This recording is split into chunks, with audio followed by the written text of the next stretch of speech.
اسلام ہماری حیا کا کس قدر خیال رکھتا ہے۔ حضور علیہ الصلوۃ والسلام نے ارشاد فرمایا تم اپنے ستر کی، اپنی شرم گاہوں کی حفاظت کرو سوائے بیویوں کے اور باندیوں کے، بس۔ تو ایک صحابی عرض گزار ہوئے کہ یا رسول اللہ جب ہم تنہا ہوتے ہیں، کوئی بھی ہمیں نہیں دیکھ رہا ہوتا، کیا ہم اس وقت اپنا ستر کھول سکتے ہیں؟ تو حضور علیہ الصلوۃ والسلام نے کیا شاندار جملہ ارشاد فرمایا، اللہ اس بات کا زیادہ حقدار ہے کہ اس سے حیا کی جائے۔ تم تنہا ہو تو یہ نہیں کہ کپڑے اتار کے سو گئے، نہیں، اللہ تو اس وقت بھی تمہیں دیکھ رہا ہے، تو تمہیں تنہائی کے اندر بھی اپنا ستر چھپانا ہے۔ جب ازدواجی تعلق انسان قائم کر رہا ہو اس وقت بھی شرم و حیا اسلام کو کتنی پسند ہے کہ کہا گیا کہ مرد کو چاہیے کہ اپنے اوپر ایک چادر ڈال لے، اس وقت بھی اپنے ستر کو مکمل طور پر کھولنے کی اجازت نہیں ہے۔ مرد کا ستر ہے ناف سے لے کر گھٹنوں کے نیچے تک کا ایریا، ناف سے گھٹنوں کے نیچے تک کا جو ایریا ہے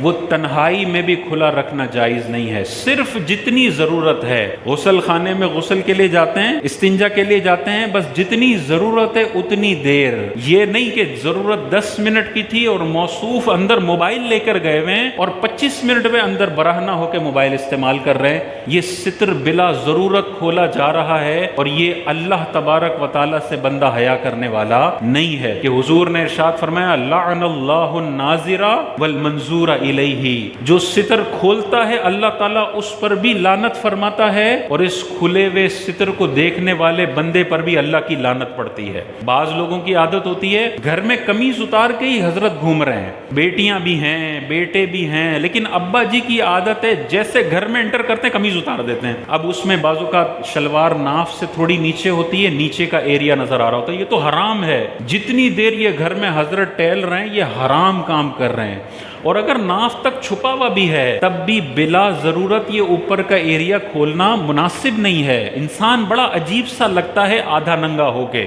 اس میں سینسیبلٹی یہ ہے کہ بنیان تو ہو اندر، بعضوں کا یہ ہوتا ہے کہ بنیان بھی نہیں ہے، اور پھر حضرت بیلکنی میں آئے ہوئے اور بیلکنی میں بغیر بنیان کے بغیر قمیض کے کھڑے ہوئے اور نظارے کر رہے ہیں اور لوگ ان کے نظارے کر رہے ہیں۔ کیا شخصیت کا تاثر جائے گا، اس کو لوگ دیکھ رہے ہوں گے، کیا شخصیت کا تصور جائے گا۔ اس کے مقابلے میں وہ بندہ جو ڈیسنٹ لباس کے ساتھ گیلری میں آ کے کھڑا ہوتا ہے، دونوں میں سے دیکھیں آپ کس کو زیادہ عزت والا سمجھیں گے، جو پورے لباس کے ساتھ گیلری میں آیا ہے یا گھر میں چکر لگا رہا ہے۔ تو یہ عادت بہت بری ہے، مسلمانوں میں رائج ہو رہی ہے، قمیض اتارنے کی عادت نہیں ہونی چاہیے۔ اگر گرمی لگ رہی ہے تو بنیان کم از کم ہونا چاہیے، اگر بہت ہی زیادہ کوئی 50 ڈگری ہو گیا ہے اور رہا نہیں جا رہا تب کہیں جا کے اگر آپ کر لیں اور ناف سے اوپر کا تھوڑا ایریا کور ہے گھٹنوں کے نیچے کا، چلیں شاذ و نادر، لیکن وہ 365 دن میں 5 دن ہوتے ہیں، حضرت تو 365 دن ایسے گھوم رہے ہوتے ہیں، مناسب نہیں ہے۔ بچوں پہ بھی برا اثر پڑتا ہے، ننگ پن آتا ہے گھر کے اندر، بچیوں پر بھی برا اثر پڑتا ہے اور ایک گھر کے اندر عجیب و غریب ماحول ہوتا ہے۔